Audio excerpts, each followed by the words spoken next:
কি কবরে নিয়ে যাও। কেউ জোর করে জমি দখল করলে কি হবে তার? ভাইরা আমার, জোর করে জমি দখল করলে দুনিয়াতে বেশি দিন একটু জমিদারি করা যাবে, মাস্তানি করা যাবে, জমি ভোগ করা যাবে, ঠিক আছে। কিন্তু এই জমি কি কবরে নিয়ে যাওয়া যাবে? আজ পর্যন্ত কোন জমিদারের জমি নিয়ে যেতে পারছে? কত বড় বড় শিল্পপতি, কত বড় বড় আপনার রিয়েল এস্টেটের ব্যবসায়ী মারা গেছে এই করোনার সময়, তার আগে পরে, এরা কেউ সম্পদ নিয়ে যেতে পারছে সাথে? পারে নাই। ও ভাই, আরেকজনের জমি যদি দখল করেন, জমি সাথে নিতে পারবেন না, কিন্তু পাপটা ঠিকই সাথে চলে যাবে। কি পাপ জানেন?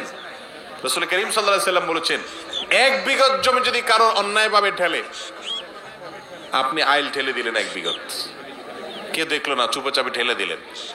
এভাবে যেভাবে হোক 1 বিঘত সম্পত্তি যদি কেউ অন্যায়ভাবে কারোর দখল করে, আত্মসাৎ করে, দলিল করে নেয়, আল্লাহ রাব্বুল আলামিন 7 আসমান 7 জমিনকে তার গলায় ঝুলিয়ে দিবেন।